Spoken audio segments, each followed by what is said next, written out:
La senadora frente amplista Amanda de la Ventura viene acumulando encontronazos con colegas del oficialismo.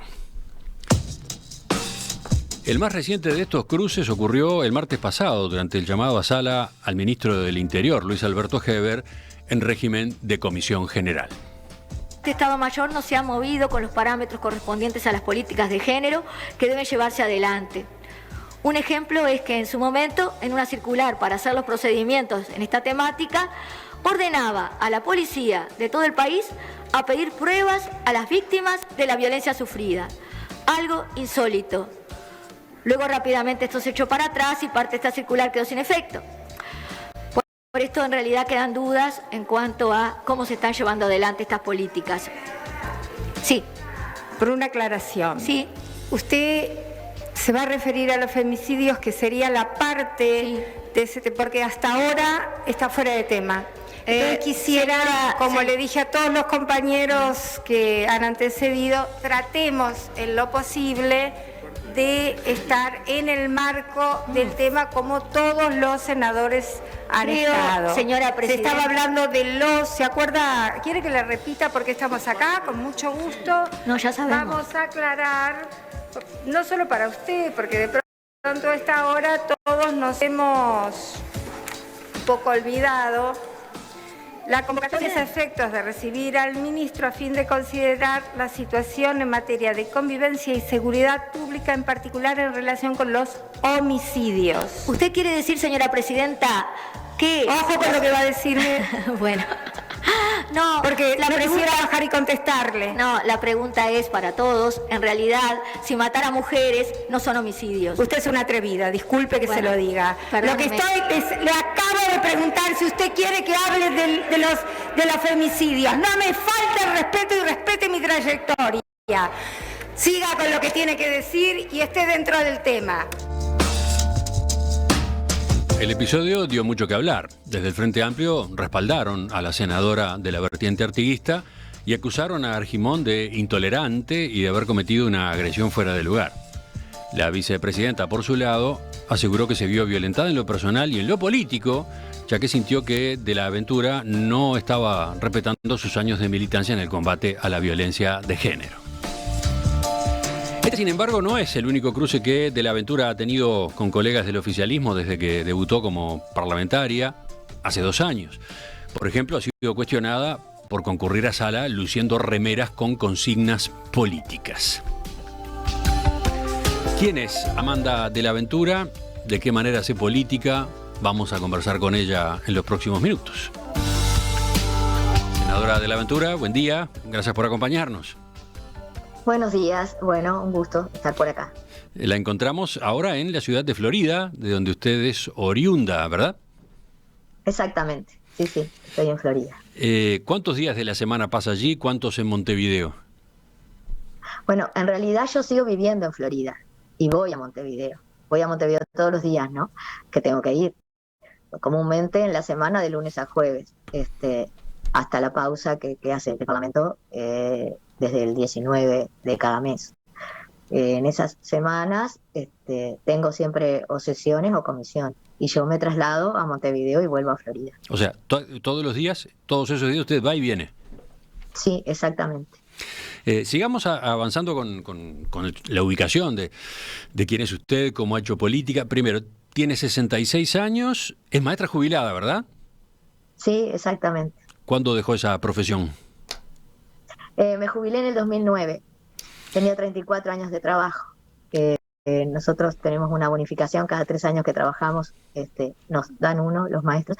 Y bueno, ya tenía causal hacía 3 años y venían los años 9 y 10 que eran electorales y yo estaba en la escuela de tiempo completo en la que estuve 28 años y ya había resuelto hacía mucho que en el 9 me iba a jubilar. ¿Y cuándo ingresó en la política? No, en la política ingresé allá en la salida de la dictadura en 1984, por ahí, en el Frente, en la IDI, y a su vez en militancia sindical, fundando ADEMU Florida. Su militancia empezó, decía usted, en la IDI, la Izquierda Democrática Independiente. Después terminó siendo fundadora de la vertiente artiguista, ¿verdad? Claro, porque el AIRI fue uno de los 3 grupos que fundaron la vertiente artiguista junto con personalidades que hasta ese momento eran independientes, como Arana, Curiel y otros dirigentes. Reina Reyes también integraba en su fundación, y Puntigliano, grandes maestros, integraban esa nueva corriente dentro del frente que fue la vertiente artiguista. La fundación... En un momento muy especial del Frente Amplio, ¿no? 1989. Exactamente. Recordemos que se habían retirado del Frente Amplio 2 fuerzas que eran importantes y que, bueno, estaba quedando la izquierda como más tradicional, y siempre pensamos que este espacio que se generaba posibilitó que después en esas elecciones el Frente Amplio tuviera también casi la misma cantidad que había tenido, a pesar de no tener esas fuerzas importantes que se habían ido. Así que bueno, esa es un poco la historia. ¿Y cuándo es que da el salto a la Junta Departamental? ¿Cómo es que asume un cargo de edila? Sí, en el 90, o sea, en esas elecciones del 89, yo asumo como, o sea, salí votada como edila, y bueno, y estuve allí 30 años, ¿no? Hasta que justamente renuncié en febrero del 20 para asumir el Senado. O sea, sus planes eran probablemente seguir como edila. Usted ha reconocido que en las elecciones de octubre de 2019 terminó siendo senadora de casualidad. ¿Podemos explicar esto?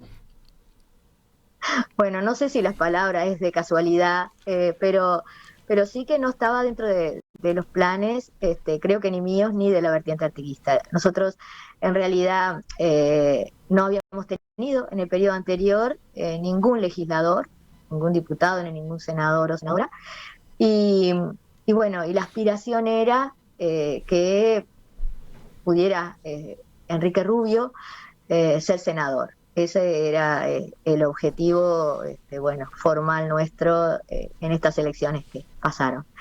Sí, recordemos que en las elecciones anteriores, 2014, la vertiente se había quedado sin representación en el Senado, ¿no? Eso es lo que estaba diciendo, que no teníamos ningún legislador. Y entonces la aspiración era esa, bueno, que Enrique fuera senador. Y bueno, las cosas se dieron así, y terminó la vertiente teniendo 2 senadores, y bueno, y quien habla estaba en el segundo lugar. En su momento hablamos con el senador Rubio por ese acuerdo, ¿no? El acuerdo electoral que la vertiente hizo con la lista baluarte progresista de Humberto Castro, ¿no? Fue una ingeniería electoral singular que permitió que se acumulara con una gran variedad de hojas de votación en todo el país, y eso llevó a que, más allá de los cálculos incluso, la vertiente no solamente recuperara esa banca de Enrique Rubio, sino que tuviera un segundo lugar. Y en ese segundo lugar, en esa lista, justamente estaba usted, ¿no? Exactamente. Así fueron las cosas. ¿Y por qué estaba usted en el segundo lugar? ¿Cuál es, digamos, cuál es su peso dentro de la vertiente artiguista?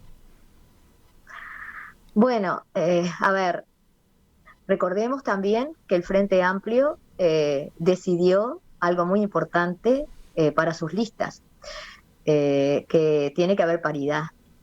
Y eso es más allá de lo que legalmente establece nuestra reglamentación electoral, en cuanto a que cada 3 tiene que haber uno de diferente sexo. Eso es lo que todos los partidos tienen que cumplir. El Frente resolvió que en todas sus listas hubiera paridad. O sea que en los 2 primeros lugares tienen que estar personas de diferente sexo. Por otro lado, bueno, como decíamos, fui fundadora, siempre he estado al firme militando en la vertiente artiguista, y bueno, y del interior, no sé, hubo un conjunto de elementos seguramente que hicieron que los compañeros entendieran que ese era un lugar que yo debía ocupar. ¿Y qué sintió cuando se enteró en esas horas posteriores a las elecciones de que le tocaba una banca en el Senado? Sí, eso lo cuento siempre porque era para mí resultaba algo como increíble. En esa noche de las elecciones había estado en el local del Frente. Bueno, ya habíamos visto que habíamos perdido. Vine y bueno, y al otro día, temprano en la mañana, empiezo a recibir mensajes, que dicho sea de paso, el primer mensaje que veo era el de Martín Ponce, compañero hoy, que falleció recientemente. Y, y bueno, yo llegué a preguntar, pero ¿están hablando en serio? ¿Es verdad? ¿Está confirmado? Y bueno, sí, fue con gran sorpresa realmente que viví esto.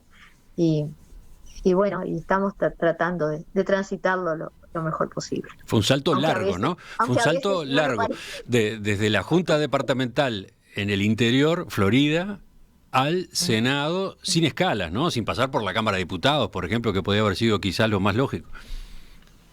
Sí, sí, pero sabés que la experiencia de la Junta para mí ha sido muy importante, porque me preguntan a veces, bueno, eso, como si me sentí muy desacomodada en este espacio. Yo creo que la experiencia de tantos años en ámbitos donde se trabaja también en comisiones, con gente de diferentes partidos, llevando más o menos la misma cantidad de gente, ¿no? Acordate que la Junta tiene 31 de miembros y el Senado también tiene 30, o sea, en realidad son ámbitos similares. Y en la forma de trabajo también, o sea, hasta aquí hay en la Junta hora previa, ya es media hora previa, son 5 minutos. Digo, el funcionamiento en sí para mí no fue nuevo, no fue algo nuevo. Pero claro, es otro ámbito y otra responsabilidad, porque estamos resolviendo cosas que son para la totalidad de la ciudadanía. Y eso lleva a tratar de realmente mirar con la mayor profundidad los temas, como lo hacemos en la bancada, ¿no? Porque digo, me enorgullezco de un trabajo en la bancada que se hace muy unitariamente y con mucha seriedad. Sí, justamente una de las diferencias entre el Senado y una Junta Departamental es la agenda, ¿no?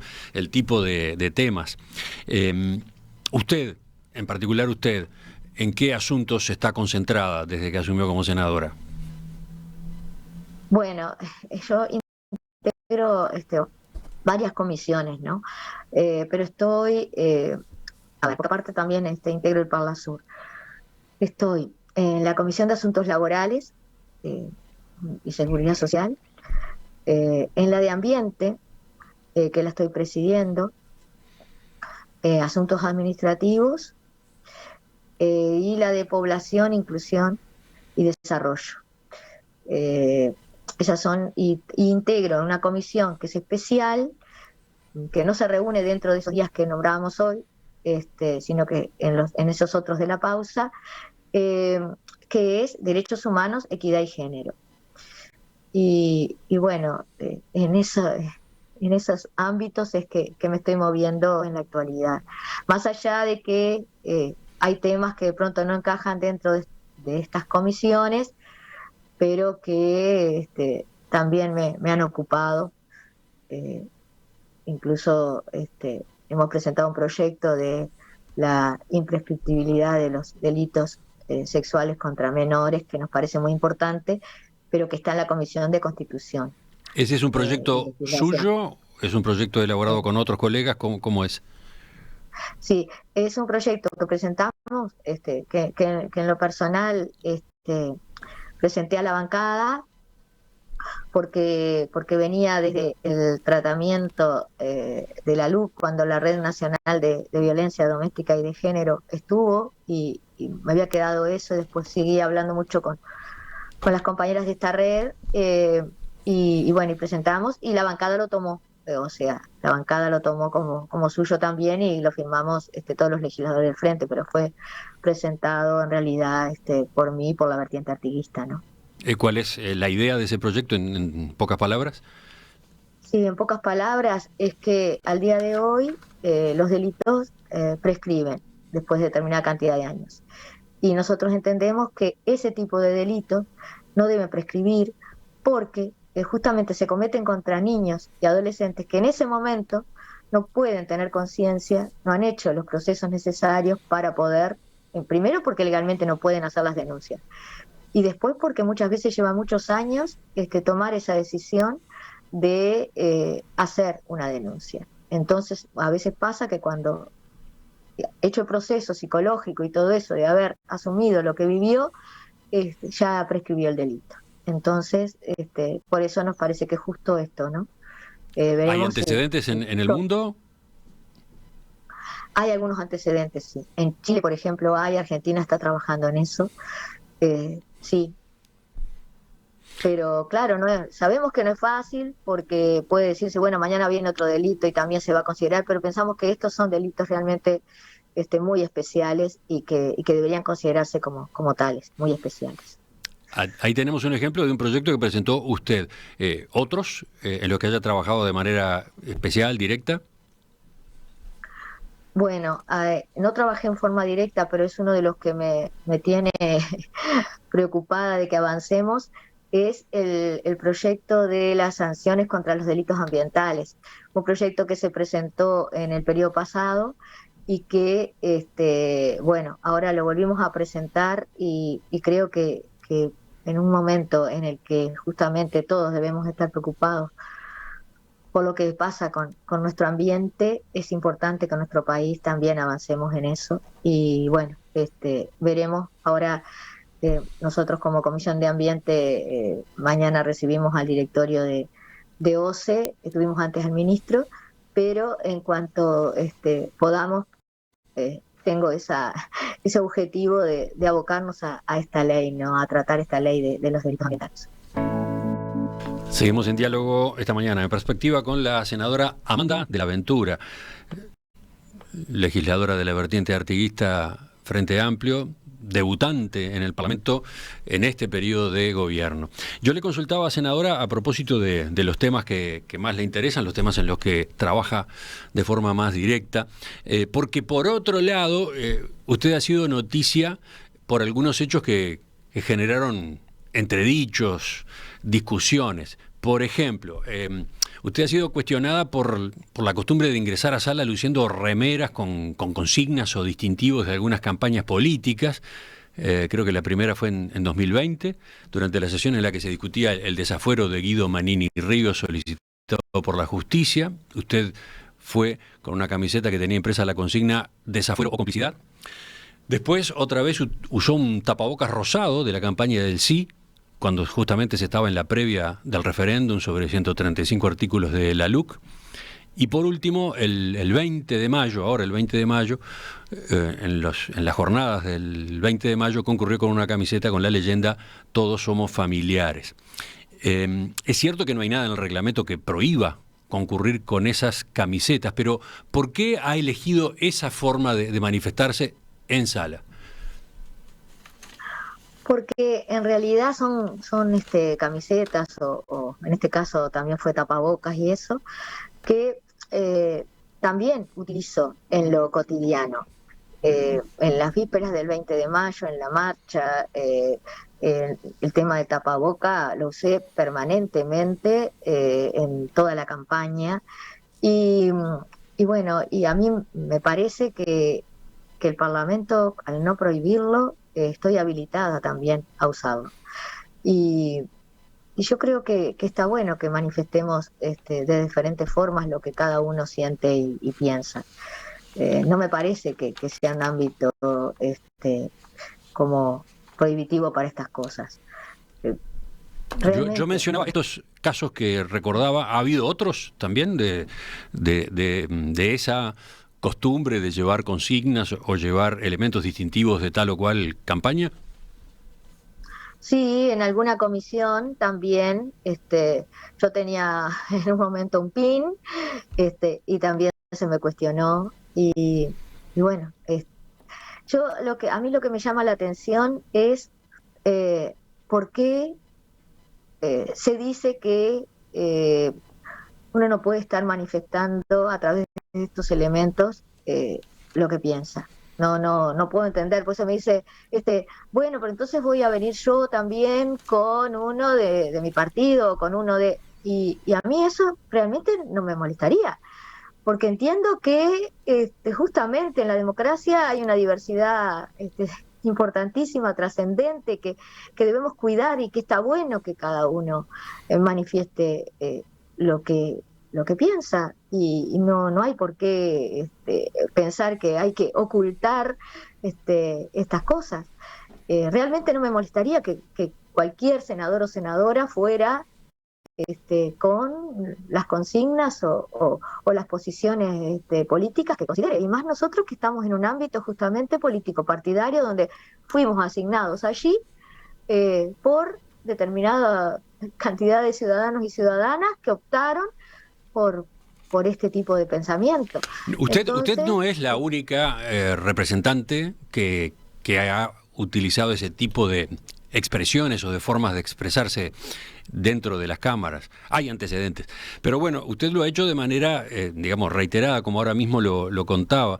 Y la reacción que se produzca del otro lado, la respuesta es, bueno, hay quienes entienden que de esa forma usted está ajena a, no sé, las normas de la cortesía parlamentaria, otras lo ven directamente como una provocación, según cual sea la circunstancia.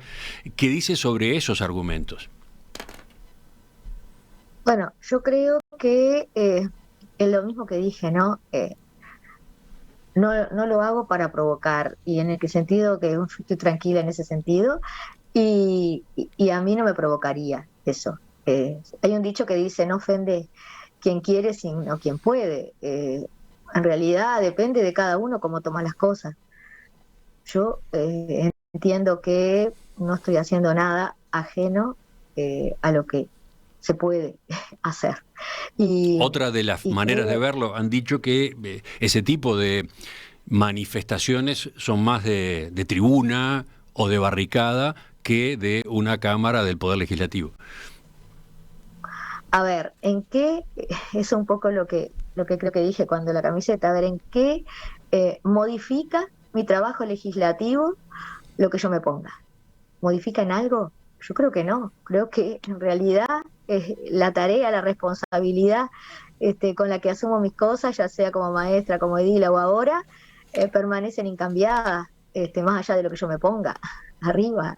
Uno lo que hace no tiene que ver con lo que use.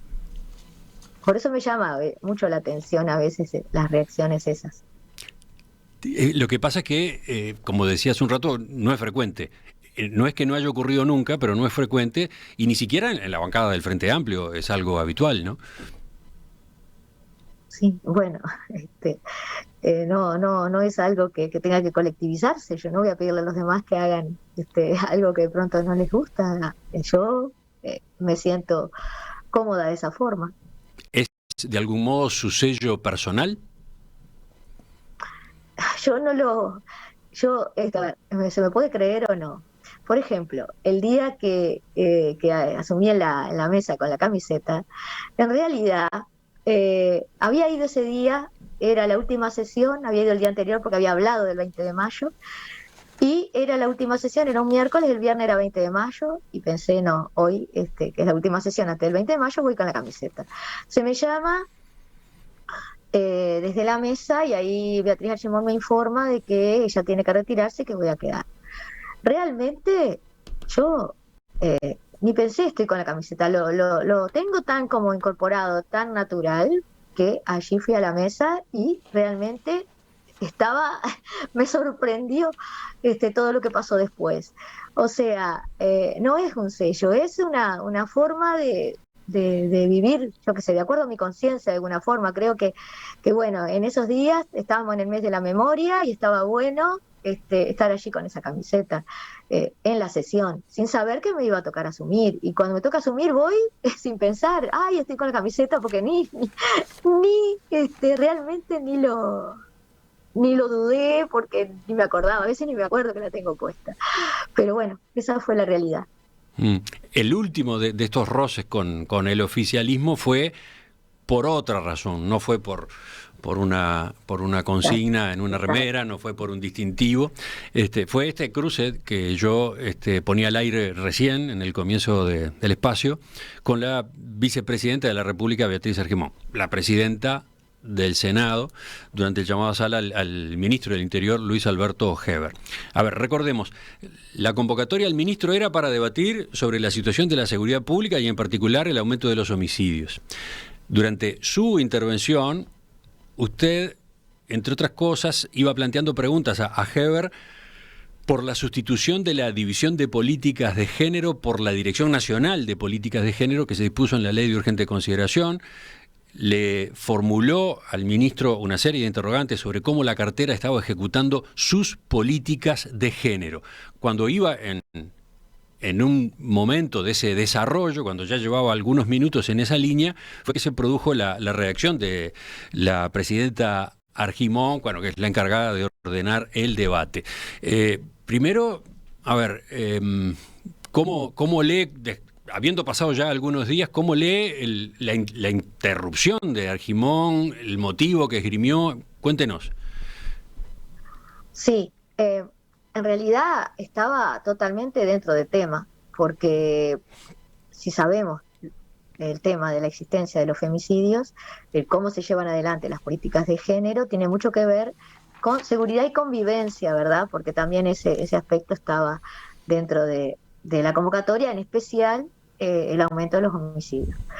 Y bueno, y realmente se estaba dentro de tema. El tema femicidios evidentemente encaja dentro de la parte de los homicidios, porque son homicidios especialmente agravados por la condición de que a quien se mata es a mujeres, pero por su condición de ser mujeres. Y entonces también como que me sorprenden, y en este caso me sorprende las expresiones de la presidenta del Senado. En esencia, lo que Argimón sostuvo cuando intervino era que hasta ese momento ella notaba que usted estaba fuera de tema, porque estaba muy concentrada en las políticas de género del Ministerio del Interior. Por eso le consulta si iba a terminar hablando de femicidios, que sí podía ingresar dentro de lo que estaba previsto debatir ese día, ¿no? Sí, ahora, yo creo que todo el llamado a sala en realidad tenía que ver con las políticas que se llevaban adelante con respecto al tema de seguridad y convivencia. Y en este caso estábamos específicamente abocadas, yo en lo personal, a ver qué es lo que este ministerio hacía con respecto a este tema, que termina en última instancia, porque si vos de alguna forma no priorizás el tema de las denuncias, si tenés menos gente preparándose en el ministerio para abordar esta temática, después termina en que quien pierde son las mujeres, ya sea porque son violentadas o porque en realidad terminan muertas. Entonces, tenía que ver, el tema tenía que ver. Y bueno. Cuando ella consulta si usted va a referirse a los femicidios, usted le repregunta, le replica si matar a mujeres no es un homicidio. Y eso Argimón lo leyó como una ironía, ¿no? Y bueno, ahí explica ella la forma como saltó, como reaccionó, teniendo en cuenta su trayectoria, la de ella, de militancia en el feminismo y en la organización Mujeres de Negro. Sí, bueno, yo no lo hice con ironía. Acá hay que ver una cosa.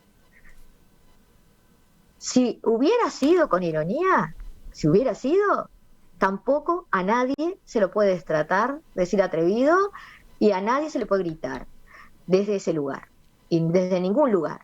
Yo pensaba en estos días, ¿no? Pensar que creo que nunca a un alumno le dije atrevido.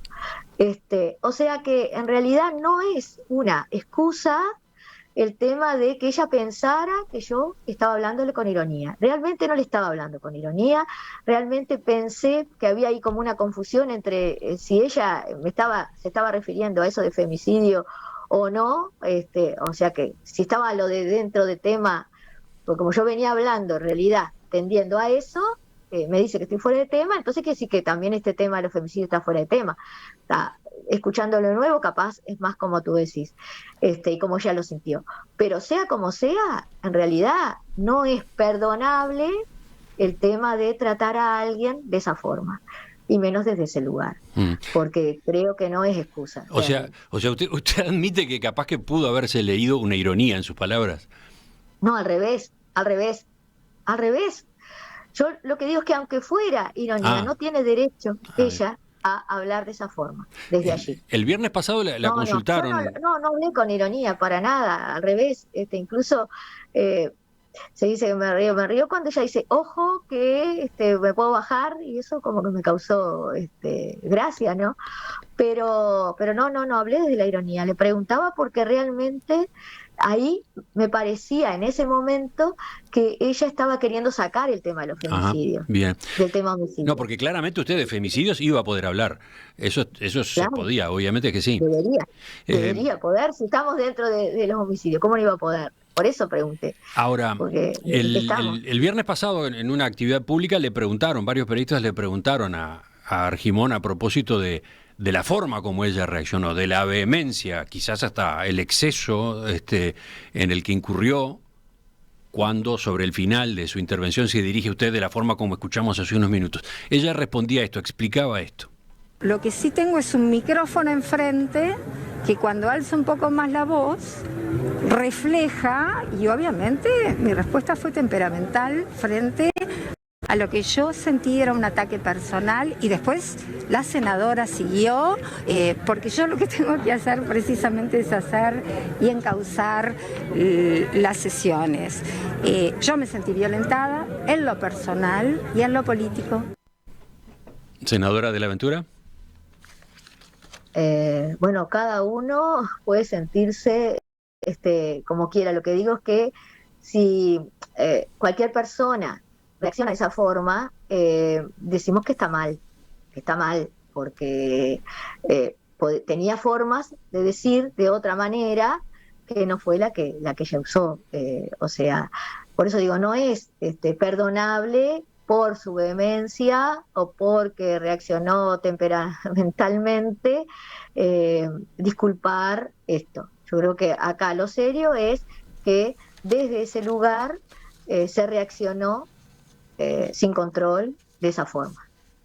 Incorporo acá, senadora, una aclaración, tanto para usted como para los oyentes. Mientras en perspectiva preparábamos esta nota, yo consulté a Argimón a través de sus colaboradores si aceptaba participar junto a usted acá hoy al aire. La esperanza que yo tenía era que, habiendo pasado ya casi una semana, enfriados los ánimos, un diálogo directo entre ustedes permitiera despejar los malentendidos, saldar el incidente, restablecer un buen vínculo entre ambas. ¿Qué ocurrió? Bueno, lamentablemente la escribana Argimón declinó la invitación, no aceptó ese ofrecimiento que le formulamos durante el fin de semana. Queda hecho esta puntualización, porque francamente creo que tenía mucho más sentido una participación de las dos voces, no solamente hablar de este asunto con usted, senadora. Pero bueno, esto fue lo que ocurrió, esta fue la dificultad que enfrentamos en la producción de este abordaje hoy en el programa. Entonces, y justamente a partir de esto, aprovecho para preguntarle, ¿ha habido alguna comunicación entre ustedes dos en estos días?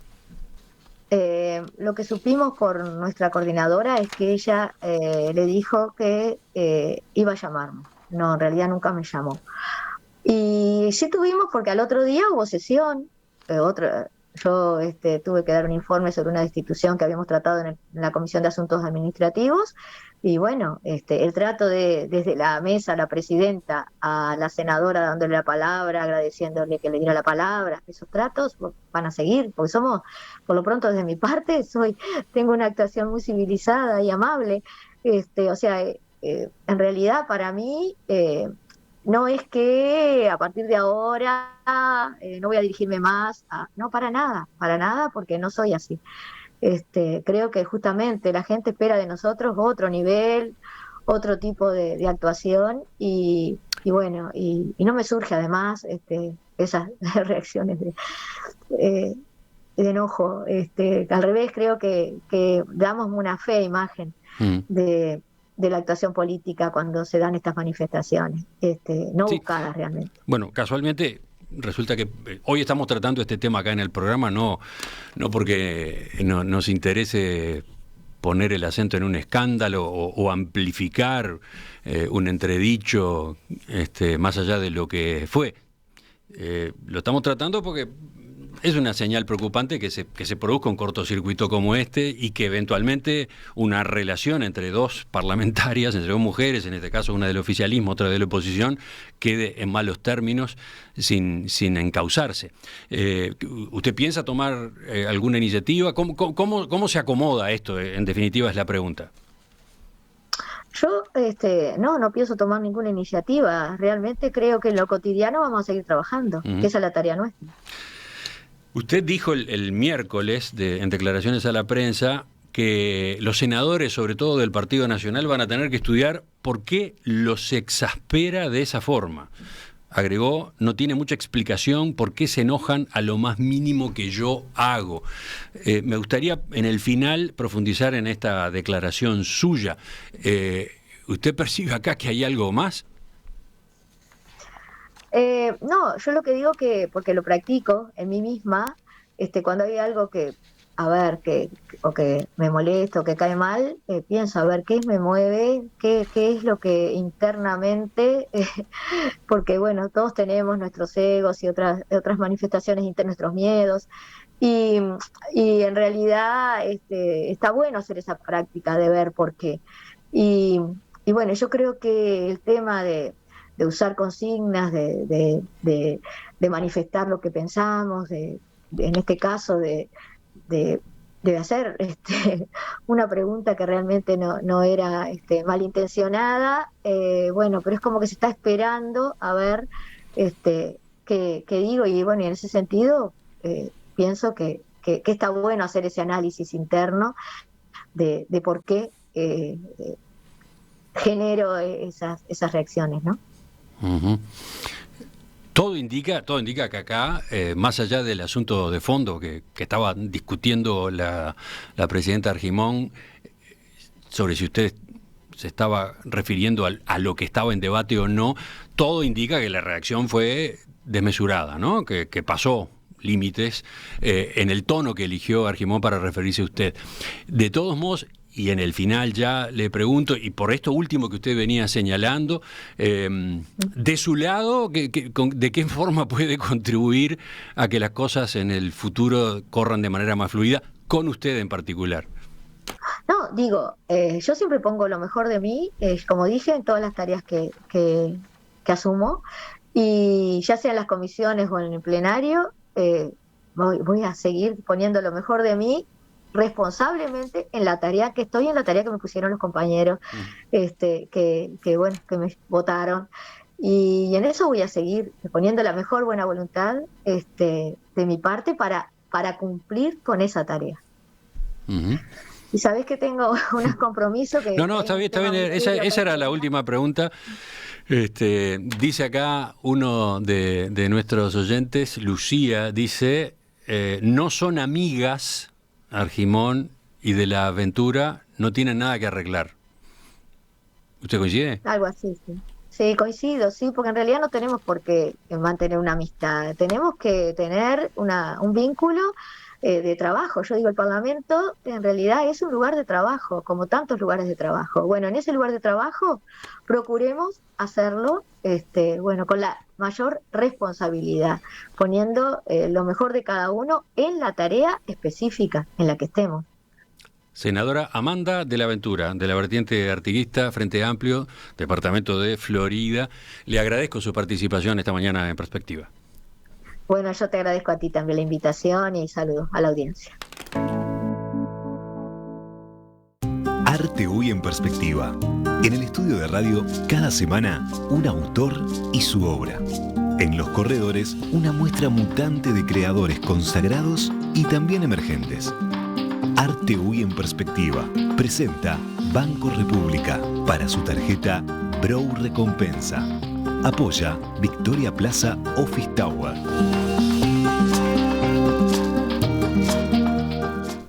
Regresamos al formato grande, ¿eh?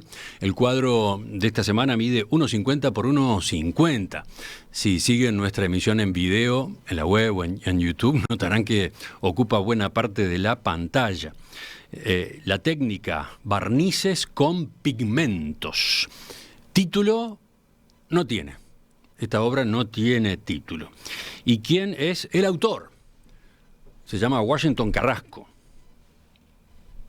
Y cuando menciono ese nombre, algunos pueden quedar sorprendidos o desconcertados.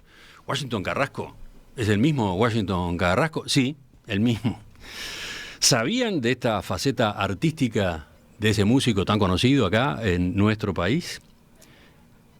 Es Washington Carrasco, efectivamente. Y él lo cuenta de esta forma. Desde niño siempre me atrajo la pintura. En mi familia no hay antecedentes, en cambio sí había varios músicos, mi abuelo, mi tío y mi padre, que eran guitarreros y cantores. A mí la música me encantaba, pero no sé por qué me volqué inicialmente a la pintura. Dice Washington, mi madre me compró tierras de colores y ahí comencé. Cuanta tapa de cartón, maderitas y lo que fuera que encontraba, sufría la transformación a pinturas. Fui creciendo y también fue creciendo mi pasión. Iba a cuanta exposición aparecía. Por suerte, en aquel Montevideo del 50 había mucho movimiento. Luego comencé cursos en la Escuela Industrial de Artes y Oficios, donde me tocó un profesor que nos enseñaba cosas básicas importantes, como la mezcla de colores, como las proporciones y más. De grande me vine a enterar que aquel profe era Guiscardo Améndola, un artista realmente relevante. Luego, dice Washington Carrasco, seguía haciendo copias de obras de Juan Manuel Blanes.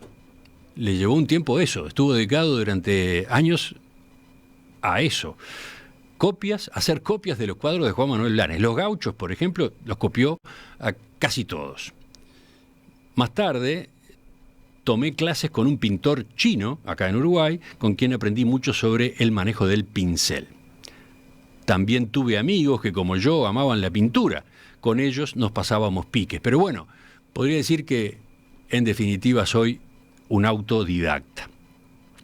Y de esa forma, trabajando así, continué pintando hasta que las condiciones del país se tornaron difíciles socialmente y yo sentí que necesitaba expresarme con más vehemencia para decir cosas que con la pintura no lograba transmitir como yo entendía, como precisaba, como me parecía en aquel momento. Por cierto, nunca perdí las ganas de pintar, aunque mi vida tomó otro rumbo más cercano a la tradición familiar, la música. Esa es la historia conocida, dice Washington Carrasco.